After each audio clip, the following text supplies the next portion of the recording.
Sir, ಮದ್ದೂರಿನ ಪ್ರಕರಣ ಭಾರಿ ತಿರುವನ್ನು ಪಡೆದಿದೆ. ಒಂದು ನಾಗಮಂಗಲದಲ್ಲಿ ಕಳೆದ ಸರಿ ಗಣೇಶೋತ್ಸವದ ಮೆರವಣಿಗೆ ಮೇಲೆ ಪೆಟ್ರೋಲ್ ಬಾಂಬ್ ಹಾಕಿ ಸುಮಾರು 30ಕ್ಕೂ ಹೆಚ್ಚು ಅಂಗಡಿಗಳನ್ನು ಟಾರ್ಗೆಟ್ ಮಾಡಿ ಪೆಟ್ರೋಲ್ ಹಾಕಿ ಸುಟ್ಟಿದ್ರು.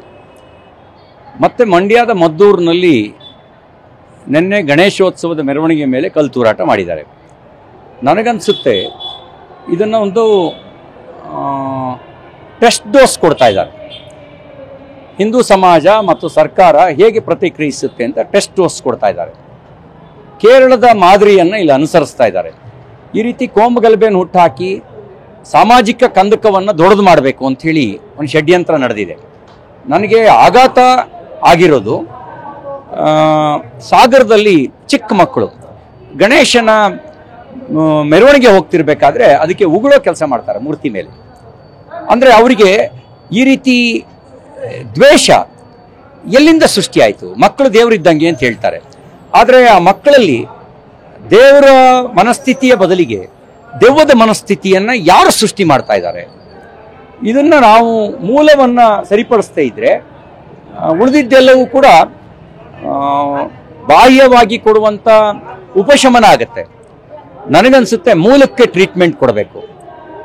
ಈ ರೀತಿಯ ಒಂದು ಮತೀಯ ದ್ವೇಷ, ಈ ರೀತಿಯ ಒಂದು ಧಾರ್ಮಿಕ ದ್ವೇಷ, ಇದನ್ನು ಎಲ್ಲಿ ಹರಡಿಸ್ತಾ ಇದ್ದಾರೆ? ಮಕ್ಕಳ ಮನಸ್ಸಲ್ಲಿ ಬಿತ್ತಿದವರು ಯಾರು? ಅವ್ರ ಪೋಷಕರು ಬಿತ್ತಿದ್ರೋ, ಅಥವಾ ಮದ್ರಸಾಗಳು ಅದನ್ನು ಬಿತ್ತಾ ಇದ್ದಾವೋ, ಅಥವಾ ಈ ದ್ವೇಷ ಭಾವನೆ ಇರುವಂಥ ಮತೀಯ ಗ್ರಂಥಗಳು ಈ ರೀತಿಯ ದ್ವೇಷ ಭಾವನೆಯನ್ನು ಆ ಎಳೆಯ ಮಕ್ಕಳ ಹೃದಯದಲ್ಲಿ ಬಿತ್ತುವಂಥ ಕೆಲಸವನ್ನು ಮಾಡ್ತಾ ಇದ್ದಾರೆ. ಇದನ್ನು ತನಿಖೆಗೆ ಒಳಪಡಿಸದೇ ಇದ್ದರೆ ಇದು ಶಾಶ್ವತವಾಗಿರುವಂಥ ಸಮಸ್ಯೆಯಾಗಿ ಉಳಿಯುತ್ತೆ. ಹಾಗಾಗಿ ಈ ಬಗ್ಗೆ ಗಂಭೀರವಾಗಿ ಆಲೋಚನೆ ಮಾಡಬೇಕು. 2 ದಿನದ ಹಿಂದೆಯೇ ಮಾನ್ಯ ಮುಖ್ಯಮಂತ್ರಿಗಳು ಅವರು ಹೊಗಳಿಕೆಯ ಪರಾಕಾಷ್ಠೆಯನ್ನು ತೋರಿಸಿದ್ರು. ಇಸ್ಲಾಂ ಅಂದರೆ ಶಾಂತಿ, ಮೊಹಮ್ಮದ್ ಪೈಗಂಬರ್ ಅಂದರೆ ಶಾಂತಿದೂತ ಅಂತ ಹೇಳಿದರು. ಜಾಗತಿಕ ವಿದ್ಯಮಾನಗಳು ಅದನ್ನು ಅಲ್ಲಗಳಿತಾ ಇದ್ದಾವೆ. ನಮ್ಮ ಅನುಭವ ಅದು ಭಾಳ ಕಹಿಯಾದ ಅನುಭವ ಇದೆ. ಆ ಕಹಿಯಾದ ಅನುಭವ ಮುಖ್ಯಮಂತ್ರಿಗಳ ಹೇಳಿಕೆಯಲ್ಲಿ ಸತ್ಯ ಇಲ್ಲ ಅನ್ನೋದನ್ನು ಸಾಬೀತುಪಡಿಸುತ್ತೆ. ಹೊಗಳಿಕೆಯ ಬರದಲ್ಲಿ ಸತ್ಯಕ್ಕೆ ಅಪಚಾರ ಬಯಸಿರೋದು ಎಷ್ಟು ಮಟ್ಟಿಗೆ ಸರಿ? ಇತಿಹಾಸ ಮರೆತವನು ಇತಿಹಾಸ ಸೃಷ್ಟಿಸಲಾರ ಅನ್ನೋ ಗಾದೆ ಮಾತಿದೆ. ಇತಿಹಾಸವನ್ನು ಮರೆತು ವರ್ತಿಸಿದರೆ ಒಂದು ಭಯಂಕರ ವಿನಾಶದ ಕಡೆಗೆ ಹೆಜ್ಜೆ ಹಾಕ್ತೀವಿ. ಓಲೈಕೆ ರಾಜಕಾರಣ ನೀಡ್ಬಿಡಿ, ನೀವು ತಪ್ಪಿತಸ್ಥರ ಮೇಲೆ ಕ್ರಮ ತಗೊಳ್ಳಿ. ಅದು ಬಿಟ್ಟು ಕಲ್ಲು ತೂರಾಟ ಮಾಡಿದವ್ರನ್ನ ಬಂಧಿಸಿ ಅಂತ ಪ್ರತಿಭಟನೆ ಮಾಡ್ತಿದ್ದವ್ರ ಮೇಲೆ ಅವ್ರ ಮೇಲೆ ಲಾಠಿ ಚಾರ್ಜ್ ಮಾಡಿ ಕ್ರೌರ್ಯದ ಪರಾಕಾಷ್ಠೆಯನ್ನು ಮೆರೆದಿದ್ದೀರಿ.